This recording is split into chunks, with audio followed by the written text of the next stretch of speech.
우리 열심히 달려왔습니다. 피게이, 파각, 우메, 흑 9가지의 재앙을 3주에 걸쳐서 부지런히 우리가 달려왔고요. 드디어 마지막 10번째 장자의 죽음, 모든 것의 첫 것의 죽음이 예고되고 있습니다. 5절, 6절을 보셔요. 애굽 땅에 있는 모든 처음 난 것은 왕위에 앉아 있는 바로의 장자로부터 맷돌 뒤에 있는 몸종의 장자와 모든 가축의 처음 난 것까지 죽으리니 애굽 온 땅에 전무후무한 큰 부르짖음이 있으리라. 너무 무서운 재앙이 예고되고 있습니다. 그런데 우리 알고 있습니다. 하나님은요, 이 재앙을 막무가내로 덮어놓고 따지지도 않고 묻지도 않고 그냥 밀어붙여. 아닙니다. 그런 재앙 아니에요. 하나님이 재앙을 내리시는 목적은 돌이키게 함이잖아요. 회개하기 위함입니다. 새로운 피조물로 빚어가기 위해서. 그래서 그들로 하여금 하나님이 진정한 하나님이시다라는 고백을 듣고자 함으로 하나님의 재앙이 이루어진다는 것을 알고 있습니다. 이걸 어떻게 하느냐? 살 길을 주세요. 피할 길을 주세요. 자, 지금 예고탄이 날려지는데 전무후무한 무서운 재앙이 이제 일어날 거야. 그런데 살 길이 있다니까요. 대문에 어린 양의 피를 바르는 겁니다. 이거는 이스라엘 백성들 자기들끼리 수덕수덕 너만 알아. 여러분 그거 아시죠? 너만 알아라. 다 알아요. 특별히 너만 알아. 그냥 다 한다고 생각하시면 돼요. 하나님의 이 재앙이 이스라엘 백성들에게 또 애굽 사람들에게 선포되었고요. 너만 알아. 대문에다가 어린 양의 피를 바르면 돼. 그거 다 알아요. 문제는 뭡니까? 다 알면 뭐합니까? 행해야 되죠. 행해야 됩니다. 자, 분명히 살 길을 주셨어요. 피할 길을 주셨어요. 왜요? 하나님의 재앙은 잊지 마십시오. 너 그냥 죽어버려라. 너 없어버려라. 좀 센 말 할게요. 너 꺼져버려라. 너 필요 없어. 니까짓 게 뭔데? 아니에요. 절대 그런 거 아닙니다. 하나님의 마음을 우리 꼭 보십시다. 이리 와. 너 잘못한 거 있잖아. 너 그거에 대해서는 네가 용서를 구해야지. 용서해 구했어? 오케이. 이리 와. 괜찮아. 이제 우리 다시금 시작하자. 이거 아닙니까? 우리 다시금 시작하자. 자, 하나님의 마지막 재앙, 그리고 모든 가축의 처음 난 것들의 죽음이 오늘 선포되고 있습니다. 이런 질문을 할 수 있어요. 목사님, 왜 하필이면 첫 번째 난 것의 죽음이에요? 어차피 죽을 거면 두 번째 난 것들이 죽을 수도 있고 세 번째, 네 번째 여러 경우의 수들이 많을 텐데 왜 하필이면 첫 번째 난 것들을 죽인다고 하셔요?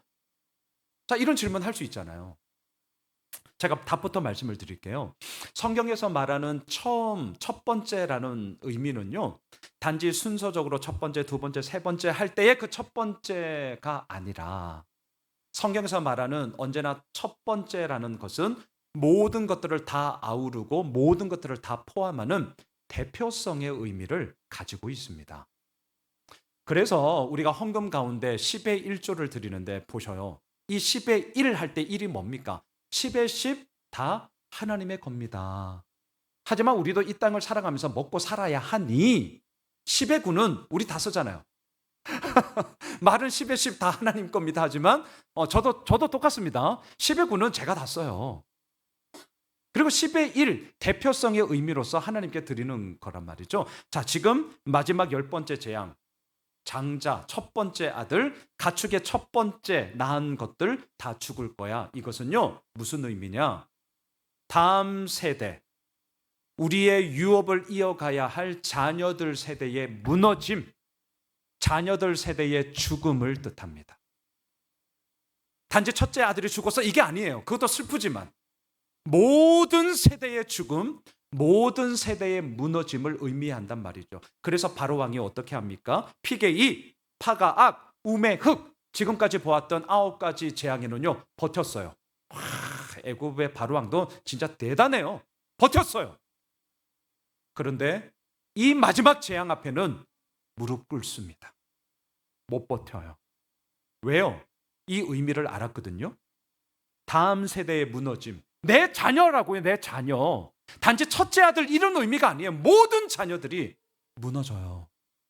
모든 자녀들이 죽어요. 우리 부모잖아요. 어느 부모의 마음속에 자녀들의 죽음을 보면서 아싸 그래도 내가 버팅길 거야. 그게 부모예요? 그런 게 어디 있습니까? 애굽 왕도 이 문제 앞에는 심각성을 알았습니다. 끝내 이 재앙 앞에 무릎을 꿇게 된 것이죠. 자, 우리가 오늘 보고자 하는 포인트는 바로 이것입니다. 애굽 왕 바로에게는 10가지 재앙이었습니다. 그런데 이제 우리가 보겠지만 이스라엘 백성들에게는 재앙이 아니라 하나님의 기적이었습니다. 똑같은 시간입니다. 똑같은 공간입니다. 똑같은 사건입니다. 하나님이 똑같이 행하고 계세요. 그런데 누구에게는 재앙이고요. 누구에게는 기적이란 말입니다. 아니 어떻게 이럴 수가 있어요? 자, 요 질문에 대해서 오늘 답을 함께 살펴보겠습니다. 자, 첫 번째. 애굽 사람들에게는 재앙이었는데요. 1절을 다시 한번 보시겠습니까? 여호와께서 모세에게 이르시기를 내가 이제 한 가지 재앙을 바로와 애굽에 내린 후에야 그가 너희를 여기서 내보내리라. 그가 너희를 내보낼 때에는 여기서 반드시 다 쫓아내리니. 자, 여기서 되게 좀 의미 있는 표현이 하나 나오는데요. 내가 이제 한 가지 재앙을 내리겠다. 한 가지 재앙이라고 표현하세요. 한 가지 재앙 아니잖아요. 피게이, 파각, 우메, 흑. 저만 외우는 건 아니죠. 이제 요거 지나가면 제가 이거 얘기할 짬이 없으니까 피게이, 파각, 우메, 흑 9가지 재앙 받잖아요. 그리고 우리는 일컬어서 이것을 마지막 10번째 재앙 또는 마지막 재앙이라고 표현합니다. 근데 하나님이 참 이상하죠. 내가 이제 한 가지 재앙을 내릴 거야. 어떤 느낌이 드세요? 마치 이전에 있었던 재앙은 그러니까 아무 일이 없었던 것처럼 되게 좀 생뚱맞아요. 저는 성경 읽을 때 그런 느낌을 받았습니다. 10번째 재앙을 내릴 거야. 마지막 재앙을 내릴 거야. 이 표현이 훨씬 더 자연스럽잖아요. 근데 내가 이제 한 가지 재앙 내릴게. 아니 그럼 이전에 있었던 재앙은 뭐 0가지입니까? 0가지예요? 이게 무슨 뜻일까요? 이건요. 앞서 있었던 재앙들과는 완전히 다른 차원의 재앙이다. 앞서 있었던 재앙과는 완전히 다른 결과값을 가져오는 재앙이다 라는 의미의 표현으로서 지금 하나님이 강조하고 있는 겁니다. 그러니까 마치 나머지 이전에 있었던 9가지 재앙은 여기에 비하면 아무것도 아닌 것처럼 한 가지 재앙을 이제 내릴 거야. 하나님의 엄중함의 표현인 것이죠. 자, 우리의 오늘 질문은 이겁니다. 왜 같은 시간, 같은 공간, 같은 사건인데 애굽에게는 재앙이고 이스라엘에게는 기적인가? 자, 왜 재앙인가? 오늘 본문에만 제가 국한합니다. 9절을 보십시오. 자, 9절을 함께 읽겠는데 여기서 여러분들이 답을 찾으셔야 돼요. 왜 이들에게는 재앙이었는가? 자, 답을 찾으셔야 됩니다. 같이 읽겠습니다. 여호와께서 모세에게 이르시기를 바로가 너희의 말을 듣지 아니하리라. 그러므로 내가 이곳 땅에서 나의 기적을 더하리라. 왜 이들에게는 재앙이었을까요? 너희의 말을 듣지 아니하리라. 여기서 너희의 말은 1차적으로는 모세와 아론이지만 더 나아가 본질적으로는 하나님의 말씀을 듣지 않았기 때문이죠. 왜 듣지 않았습니까? 그것은 이 말을 듣는다는 것은 무슨 의미입니까? 애굽에 살고 있는 이스라엘 백성들을 다 내보내어야 한다라는 뜻입니다. 그러면 이 백성들을 다 보내면 어떻게 됩니까? 엄청난 경제적 손실을 입게 됩니다. 자, 경제적 손실을 입게 되면 어떻게 됩니까? 나라의 여론이 숭숭하게 됩니다. 아니 이게 뭐야? 지금 대통령 똑바로 하는 거 맞아? 야, 국회의원 뽑았더니 시의원 이런 거 뽑아놨더니 어깨에 힘만 주고 저것들 그냥 다음 선거 언제야 다 갈아엎어버려 그냥. 이렇게 되는 겁니다. 바로 왕이 몰랐을까요? 알았습니다. 바로 왕은 바보가 아닙니다. 절대 전통 강호의 나라를 다스리는 왕이에요. 이거 쉬운 문제가 아닙니다. 여러분, 바로의 이런 생각 터무니없는 게 아니라 맞는 말이에요. 이건 맞는 얘기예요. 빠지면 경제적 손실을 입죠. 노동력을 어떻게 메꿉니까? 자, 이게 맞는 말이라는 걸 제가 한번 입증해 볼게요. 자막 한번 보십시오. 출애굽기 12장 37절. 이스라엘 자손이 람셋을 떠나서 숫곳에 이르니 유아 외에 보행하는 장정이 60만 가량이요. 20세 이상 성인 남성이 60만입니다. 그래서 학자들은 추론하잖아요. 우리 자매님들, 아이들까지 합치면 좋기 200만여 명이 될 거다. 진짜 맞는 말입니다. 4인 가족만 해도 200만 넘거든요. 자, 지금 우리는 사실 내일이 아니에요. 그리고 이 사건의 결론이 어떻게 일어났는지 우리 이미 다 알고 있는 상태고, 이 출애굽기 10가지 재앙은 뭐 기가 따갑게 들었기 때문에 언제 이 본문 지나가나 뭐 좀 재미있는 거 안 나오나 이럴 수도 있어요. 근데 바로왕, 불순종하고 있는 바로왕, 지금까지 뻗팅기고 있었던 바로왕을 너무 탓하지 마십시오. 좀 의외의 말이죠. 분명히 불순종한 것은 잘못 맞습니다. 그런데 우리는 결론을 다 알고 있기 때문에 그 안경으로 저 바로왕 저 어리석은 놈 빨리 하나님 앞에 엎드려야지, 우리는 이렇게 얘기하거든요. 너무 쉽게. 왜인 줄 아세요? 우리 일 아니어서. 지금 이 사건의 현재 진행 속에 있는 바로왕의 입장에서 생각해 보셔요. 이거 쉬운 게 아니라니까요. 한꺼번에 60만의 노동력이 빠지면 메꿀 수 있다고 생각하세요? 못 메꿔요. 못 메꿉니다. 절대 못 메꿔요. 게다가 이스라엘 백성들이 지금 애굽 땅에 산 지가 몇 년이냐? 430년이에요. 보셔요. 어느 나라든 마찬가지지만 그 사이의 소위 국가적인 시스템의 기준점은요, 바탕은 그 나라의 인구 수에 맞게 돌아갑니다. 이거 다 우리가 알고 있는 사실이에요. 우리나라의 지금 시스템은요, 5천만이라는 기본적인 이 인구 수에서 출발한 제도예요. 그래서 문제가 나는 게 지금 뭐예요? 연금. 잘하시네요. 왜? 총 인구수는 제가 통계 2050년까지는 안 줄어요. 왜? 오래 살아서. 오래 사십시오. 이미 초고령화가 되었기 때문에 총 인구수는 안 줄어요. 그러니까 우리는 잘 체감을 못해요. 체감하시는 분들이 누구냐? 우리 이지영 집사님처럼 선생님들. 팍팍 줄고 있습니다. 팍팍 줄고 있어요. 저출산이 문제인 거죠. 그러니까 연금 얘기하면 이 자리에도 이제 세대 간의 더 이상 저도 깊게도 모르지만 갈등이 일어나는 거죠. 그리고 그 갈등의 피해는 이렇게 가면 안 됩니다. 그건 우리 모두가 다 알아요. 25년이면 없어요. 우리 애들 뭐 먹고 살아요? 우리야 그냥 이렇게 갈 수 있겠지만 내 새끼라고요. 내 새끼들. 이거 빨리 풀어야 됩니다. 자, 제가 지금 이 얘기 하는 거는요, 인구수에 맞게 모든 나라가 예나 지금이나 앞으로도 모든 국가적 시스템이 그렇게 기준점이 잡혀 있다고요. 자, 바로왕을 생각해 보세요. 60만 명, 아이들까지 200만 명이 430년 동안 살아가다가 한 방에 훅 빠졌어. 허락하시겠어요? 허락 못하죠. 바로왕의 입장에서는 절대 허락 못하죠. 그래서 지금 뻗팅긴 거예요.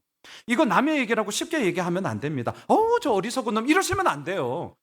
바로왕 절대 어리석지 않습니다. 그런데 여기까지만 끝나면 이건 세상에서도 누구나 다 할 수 있는 얘기고, 자, 저는 이걸 얘기하고픈 거예요. 자, 바로왕이 오케이 100번 양보해서, 아니 양보할 것도 없어요. 저도 저 같으면 그렇게 했을 거예요. 그런데 지금 결정적으로 바로왕이 놓치고 있는 게 있었는데요. 우선 신앙적으로 얘기하면 하나님의 뜻은 이미 정해졌고, 그 뜻은 우리가 아무리 뻗팅긴다 할지라도 막을 수 없고, 그 막을 수 없는 그 뜻은 반드시 이루어진다라는 그 하나님의 열심을 우선 바로왕이 몰랐던 거죠. 게다가 이미 현실적으로, 제가 현실적인 얘기할게요. 지금 애굽은요 9가지 재앙으로 인해서 이미 엄청난 경제적인 손실을 입었습니다. 그리고 그 손실로 인하여서 사회적 여론이 너무 안 좋아요. 뒤숭숭해요. 사회적 혼란이 이미 일어나 버렸다고요. 더군다나 이걸로 다 끝난 게 아니라 이제 10번째 재앙이 예고되고 있습니다. 자, 이쯤 되면 이제 어떻게 해야 되냐고요. 이쯤 되면 둘 중에 하나입니다. 첫 번째, 끝까지 뻗팅긴다. 두 번째, 9가지 재앙 가운데 이미 경제적 손실이 너무 커요. 이미 사회적 혼란이 너무 커. 그런데 이 예고탄이 얘가 거짓말 한 적이 없어요. 다 됐어. 9번까지. 이 10번이 진짜 찐이에요, 찐. 이제는 안 되겠다. 두 손 두 볼 다 들고 그냥 내보내겠다. 왜? 이미 경제적 손실이 너무 크니까. 자, 이 둘 중에 하나를 선택해야 했단 말이죠. 자, 이 가운데 여러분들은 뭘 선택하시겠습니까? 오늘 제가 첫 번째 포인트, 왜 이 애굽에게는 재앙이었는가? 하나님의 말씀을 듣지 않았기 때문에. 이거 다 아시는 얘기잖아요. 솔직히 말해서 뻔한 얘기잖아요. 다 기가 따갑게 아는 얘기잖아요. 근데 왜 안 들었을까? 나에게 손해 볼 것 같아서. 근데 제가 오늘 하고픈 말은 냉철하게 계산해 보십시오. 제가 이 말씀을 드릴게요. 냉철하게 계산하십시오. 여러분의 삶을 계산하십시오. 여러분 자막 한번 보셔요. 누가복음 14장 28절로 30절입니다. 너희 중에 누가 망대를 세우고자 할진대 자기의 가진 것이 준공하기까지에 족할는지 먼저 앉아 그 비용을 계산하지 않겠니? 그렇게 아니하여 그 기초만 쌓고 능히 이루지 못하면 보는 자가 다 비웃어 이르되 이 사람이 공사를 시작하고 능히 이루지 못하였다 하리라. 이거 예수님 말씀이세요. 자, 어떤 공사를 해요. 우리 교회도 지금 이제 이전과 매입을 놓고 우리가 기도 제목 로비에도 지금 다 종이 꽂혀져 있습니다. 다 계산했어요. 다 계산했습니다. 계산도 하고 기도도 지금 하고 있거든요. 예수님이 뭐라고 말씀하셨냐면 망대를 세울 때 기도해라, 사랑해라, 섬겨라 이 얘기 안 했습니다.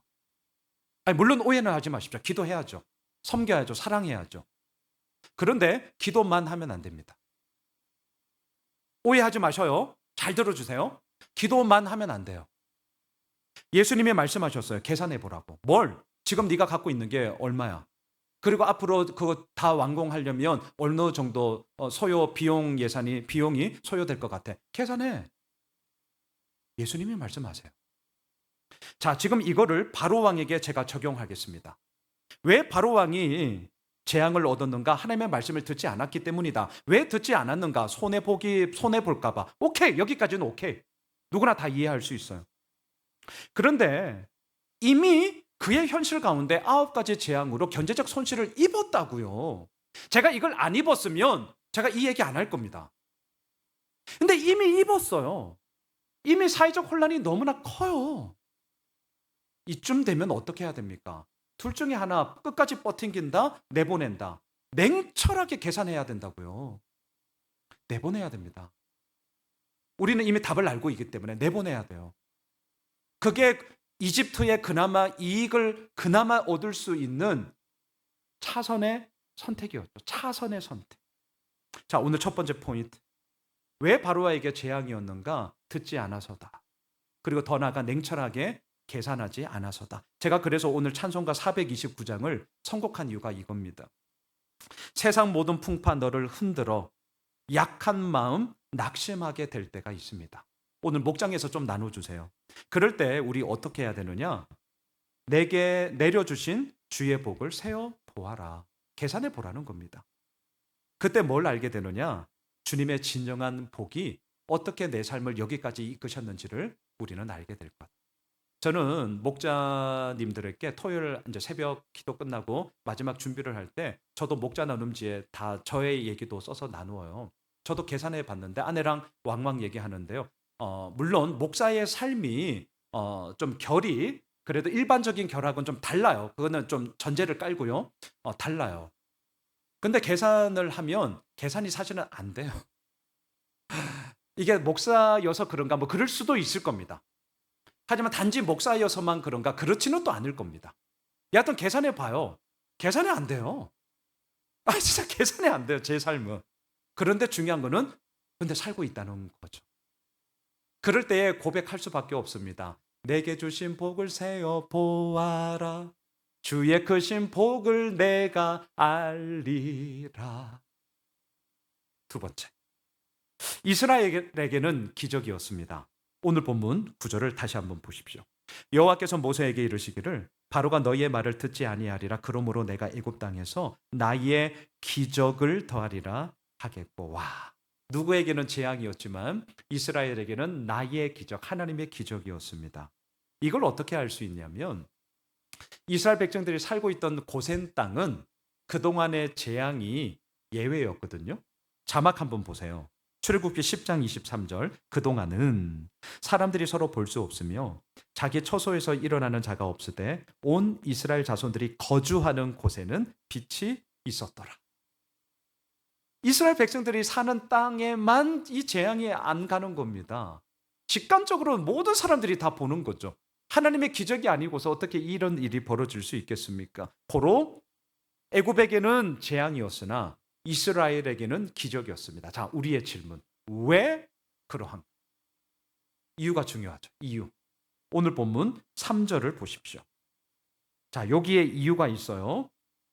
우리 함께 읽겠는데 이유가 되는 답을 여러분들이 찾으셔야 됩니다. 3절 같이 읽겠습니다. 여호와께서 그 백성으로 애굽 사람의 은혜를 받게 하셨고 또 그 사람 모세는 애굽 땅에 있는 바로의 신하와 백성의 눈에 아주 위대하게 보였더라. 자, 답 말씀해 보세요. 왜 이들에게는 기적이 될 수 있었습니까? 한 단어가 딱 보이시죠? 은혜를 받게 하셨고. 하나님의 은혜 때문이에요. 은혜가 뭐예요? 나에게는 이유가 없습니다. 그 이유는 하나님께 있습니다. 은혜가 뭐예요? 나에게는 그럴 만한 권리가 없어요. 하나님께 그럴 만한 권리가 있습니다. 이게 은혜예요. 이게 은혜. 자, 이스라엘 백성들에게 무슨 특별한 이유가 있어서가 아니에요. 우리가 출애굽기 봤잖아요. 그동안 이스라엘 백성들이 잘한 게 뭐가 있는데요? 없어요. 뭐 100% 다 잘못했다 그런 말은 아니지만 뭐 내세울 게 없어요. 그럴 만한 권리가 이들에게는 없습니다. 그런데 이들에게는 하나님의 기적을 경험하였습니다. 이유가 뭐냐고요? 3절 은혜를 받게 하셨고. 이거밖에 없습니다. 여러분, 우리에게는 익숙한 게 인과관계예요. 인과관계. 소위 말해서 give and take. 받기를 원하느냐? 줘라. 거두기를 원하느냐? 심어라. 우리 모두가 익히 알고 있는 인과관계의 패턴이죠. 그리고 때로는 내가 이거 하면 너는 뭐 해줄 거야. 이런 마음이 들 때도 있습니다. 네, 그게 우리의 모습이에요. 자, give and take 인과관계에 우리가 익숙하다 보니까 부작용이 있습니다. 오늘 말씀처럼 나에게 그럴 만한 권리가 없습니다. 나에게 그럴 만한 이유가 없습니다. 이스라엘 백성들도 똑같습니다. 하지만 기적이 일어났습니다. 여러분, 이것은 하나님의 은혜이기 때문입니다. 제가 지금 이 얘기하는 거잖아요. 우리 알아요. 머리의 언어로는. 근데 이게 몸의 언어로 딱 들어오잖아요. 알아요. 그래서 고마워요. 감사해요. 오케이. 그런데 그 은혜의 그 진국이라고 할까요? 그 액기스라고 할까요? 그게 우리의 삶의 언어에서는 너무 쉽게 잊어버려요. 우리 큰아들이 학교에서 근로하거든요. 그래서 지금 지 용돈 지가 벌어서 하고 있습니다. 얼마나 감사한지. 근데 조금씩 달라지고 있어요. 뭐가 달라지느냐? 지가 여하튼 일을 해서 시간당 최저 시급이거든요. 만 얼마잖아요, 요즘. 그러니까 10,000원이 곧 이제 이 친구의 머릿속에는 내가 1시간 동안 일했던 값이죠. 우선은 학생이니까. 최저 시급을 받으니까. 그러니까 어떻겠습니까? 10,000원 한 장 벌벌벌 떨어. 그러면서 커가는 거예요. 중요한 겁니다. 물론 앞으로도 계속 벌벌벌 떨면 안 되겠지만 중요한 겁니다. 배워야 하는 것이죠. 머리의 언어 알아요, 우리가. 몸의 언어는 완전히 다르다니까요.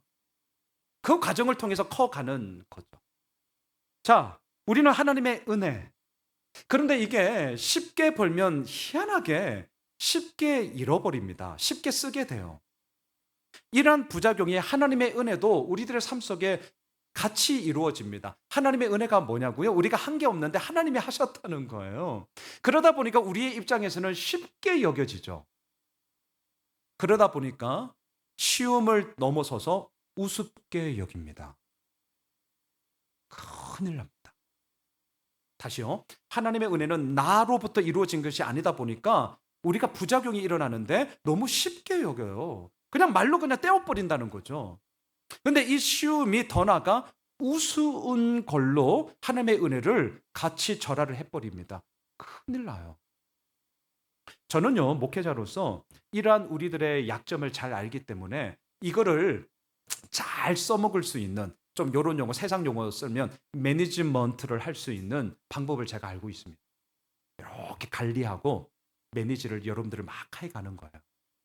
어떻게 하면 되는 줄 아세요? 한번 들어보세요.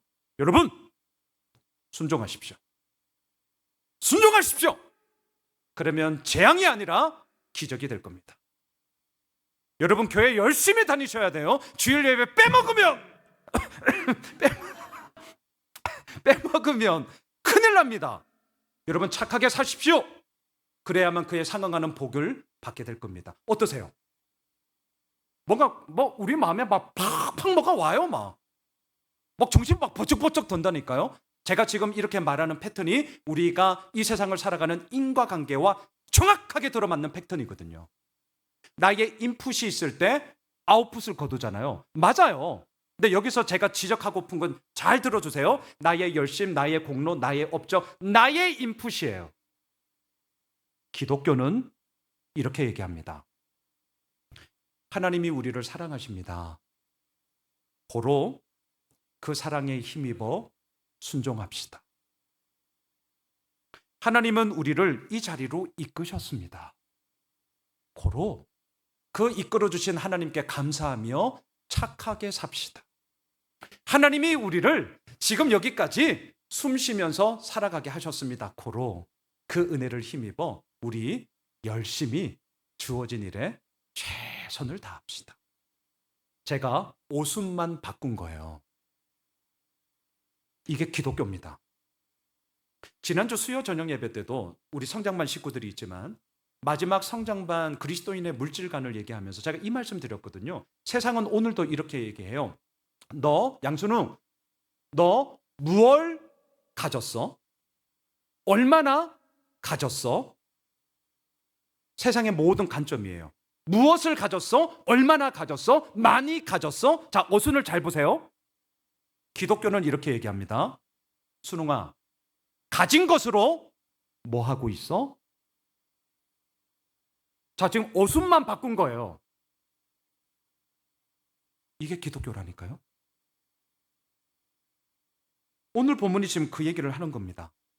하나님께서 왜 이스라엘 백성들에게 기적을 주셨느냐? 하나님의 은혜 때문이다. 여러분, 오늘 본문 2절을 한번 보셔요. 백성에게 말하여 사람들에게 각기 이웃들에게 은금 패물을 구하게 하라 하시더니, 와, 어떻게 이런 일이 벌어져요? 은금 패물은 기중품입니다. 그거 아시죠? 내가 중요하게 여기는 거면 남도 중요하게 여기고요. 나에게 그다지 쓸모가 없으면 사실 남들도 그다지 그거 쓸모 없어요. 사람 사는 세상 똑같습니다. 기중품은, 은금 패물은 이 애굽 사람들에게도 너무나 소중한 거예요. 그런데 그거를 구했더니 주더라는 거예요. 왜? 하나님이 그렇게 해주셨기 때문에. 모세도 마찬가지죠. 80세 할아버지입니다. 그가 가지고 있는 거란 지팡이 하나밖에 없습니다. 탁월하지 않아요. 유능하지 않아요. 할아버지예요. 그런데 오늘 본문에 보면 바로와 그의 신하들과 애굽 사람들의 눈에 아주 위대하게 보였더라 이렇게 말하잖아요. 이유가 뭐냐고요? 하나님이 그렇게 해주셨기 때문에. 이게 기독교라니까요. 말씀을 정리하겠습니다. 제가 한 5, 6년 전에 이제 목동에서 사역할 때 제자훈련 때 함께했던 성도님이신데요. 그때 나이로 50대 중반이니까 한 15년 지났으니까 이제 한 70어간 되셨겠어요. 이분이 교회를 다니게 된 동기가 진짜 특이했습니다. 골프에 미쳤다고 해요. 한참 미쳐가지고 날씨가 궂은데도 막 근질근질해서 이제 골프 치러 갔다는 거죠. 열심히 하던 뭐 치고 있는데 저 멀리서 날씨가 굳었어요. 굳은 날씨에 간 본인이 잘못한 거지만 하여튼 저 멀리서 낙뢰가 이렇게 떨어지는 걸 봤대요. 그냥 보고 그냥 이렇게 지나갈 수 있는데 정말 하나님의 손길은 희한합니다. 저 멀리 떨어지는 낙뢰를 보면서 이 사장님의 마음속에 뭐가 들어왔냐면 우선 두려움이 갑자기 엄습하면서 야, 나도 어쩌면 한 방에 갈 수 있겠다. 아니, 되게 뜬금없잖아요. 하나님의 손길은 되게 뜬금없는 데서 시작된다니까요. 논리적으로 타당하면 우리의 생각 때문에 이게 하나님의 손길인지 몰라요. 나의 논리로 풀지. 뜬금없는 게 하나님의 은혜예요. 하나님의 손길이에요. 저 멀리 떨어지는 낙뢰랑 자기랑 뭔 상관이냐고요. 근데 두려움이 엄습하는데 시간이 지나면 괜찮겠지? 안 괜찮아. 그러면서 뭐지? 그랬다는 거죠. 근데 주변에 그래도 교회 다니는 분들이 이제 계시니까 그래서 신앙생활 하는 거 아닙니까? 뭐 우리 별 수 없잖아. 그 교회 가야 된다고. 또 우리 또 들은 건 있어가지고, 그거 교회 가야 된다고. 그래서 교회 나오신 거예요. 자, 교회 나왔습니다. 사랑하고 축복합니다. 오늘도 우리 인사했지만 사랑합시다, 축복합시다, 희생합시다, 섬깁시다. 와, 오케이, 다 받아들일 수 있었고 너무 좋았다고 합니다. 근데 저에게 이제 제자 훈련을 하면서 딱 이렇게 얘기하더라고요. 목사님, 저 고민이 있습니다. 뭐예요? 제가 교회에서 얘기하는 사랑합시다, 섬깁시다, 축복합시다, 뭐 이런 희생합시다. 오케이. 이거 다 제가 받아들일 수 있고 용납이 되는데요. 저 한 가지 용납 안 되는 게 있습니다. 뭔데요? 목사님들도 얘기하고 주변에 있는 믿음의 가족들도 얘기하고 저한테 다 이렇게 얘기합니다. 모든 게 다? 그거. 뭐 모든 게 다 하나님의 은혜를. 목사님, 제 삶을 좀 얘기하겠습니다. 이분은 고등학교 졸업하고 지방에서 서울로 상경해서 소위 밑바닥에서부터 돈 벌어서 나름 중소기업을 일군 사장님이 되신 거예요. 목사님, 저 어떻게 산 줄 아세요? 진짜 눈물 젖은 빵을 먹고 저 살았습니다. 남들 놀 때 저 일했습니다. 남들 휴가 갈 때 저 일했습니다. 남들 잘 때 저 안 자고 일했습니다. 남들은 저의 사업장을 보고 이럴지 모르지만 아닙니다. 이건 저의 피와 저의 땀과 저의 눈물입니다. 제가 한 거라고요, 목사님. 근데 어떻게 교회에 오면 모든 게 다 하나님의 은혜입니다. 나에게 이유가 없다고 하는데 저 이거는 정말 목사님 죄송하지만 못 받아들이겠습니다. 여러분 어떻게 하실래요? 홍미선 집사님 납득이 되잖아요. 납득되잖아요. 내가 돈 버는 거야. 남들 놀러 갈 때 내가 일한 거라고요. 납득돼요. 납득됩니다. 자, 그러면 그럼 목사가 네. 그건 성도님이 하신 거예요. 웃기잖아요. 이게 무슨 목사야? 그 얘기 할 것 같으면 뭐하러 교회 와요? 자, 여러분들 어떻게 반응하시겠어요? 제자 훈련을 하니 제가 그분 그 질문을 듣고 그날에는 제가 바로 즉답을 하지 않았습니다. 충분히 그럴 수 있고 충분히 저도 이해가 됩니다. 제가 그 부분을 놓고 하나님이 뭐라고 말씀하실까를 제가 우선은 기도하겠습니다. 그리고 제가 하나님께서 저에게 깨달음을 주실 때 우리 제자반 이제 시작하고 1년 동안, 그때는 1년 했거든요. 그걸 가지고 함께 제가 나누겠습니다. 그리고 이제 몇 주 지났어요. 자막을 보십시오. 하나님께서 기도할 때 좀 저에게 알게 해주셨던 말씀이 신명기 말씀이에요. 자, 마지막으로 이거 읽고 제가 마무리할게요. 같이 읽읍시다. 시작. 그러나 네가 마음에 이르기를 내 능력과 내 손의 힘으로 내가 이 재물을 얻었다 말할. 우선 여기까지요. 딱 맞죠? 몇 천년 전에 이미 기록된 말씀이 오늘 2025년을 살아가고 있는 우리들에게도 똑같아. 그리고 주님 다시 오실 그날까지 이 땅에 살아가는 모든 사람들에게 이 말씀이 똑같을 거예요. 내가 내 능력과 내 손의 힘으로 내가 이 사업장을 이루었는데, 내가 이 새끼들을 키웠는데, 내가 이렇게 했는데, 오케이. 자, 여기까지 오케이. 하나님도 오케이 하신 거예요. 그래. 수고 많았다. 정말 너 수고 많았어. 오케이. 그 다음 구절을 보시죠.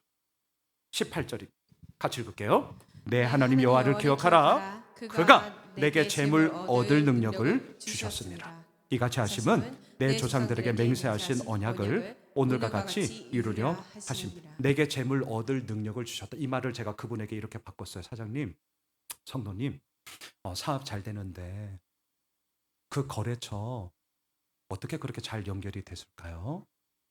예, 사장님이 그동안 나의 열심, 나의 땀, 나의 피로 그 시작점 저도 알겠습니다. 하지만 이제 함께하는 직원들이 꽤 많잖아요. 그 직원들의 땀과 노력과 눈물도 있지 않을까요?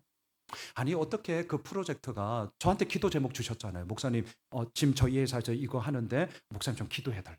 아니, 몇 달 전에 그 기도 저한테 부탁하셨잖아요. 근데 그 프로젝트가 이루어져 가고 있고 너무 지금 감사하고 있는데 그게 성도님 혼자만의 힘이에요? 아니, 지난주에 부부싸움 하셨다면서요. 그래서 저한테 카톡 주셨잖아요. 되게 재밌었어요. 저 기도했어요. 아니, 이번 주 와서 잘 해결됐다고 지금 저한테 고맙다고 인사하시잖아요. 그거 어떻게 된 거예요? 자, 지금 보이십니까? 하나님께서 재물 얻을 능력을 주셨다는 이 능력이 뭡니까? 우리가 살아가는 상황, 우리가 지금 이 땅을 딛고 살아가는 이 숨쉬는 이 모든 것들이 바로 하나님으로 말미암아 이루어진 것이죠. 근데 이거는 당연한 건 하나도 없었던 것인데 당연하게 여기고, 그러니 뭐만 나옵니까? 내 힘으로, 내 손으로, 내가. 사랑하는 예수 믿으실 가족 여러분, 우리 마음에 새깁시다. 내 하나님 여호와를 기억하라. 그가 너에게 재물 얻을 능력을, 사람 만날 능력을, 지금까지 살아갈 수 있는 능력을 주셨기 때문이다.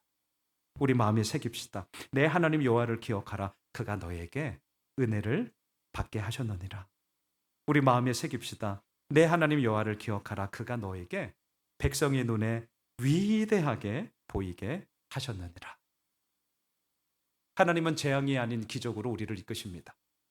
하나님은 재앙이 아닌 기적으로 우리를 세우십니다. 우리는 연약합니다.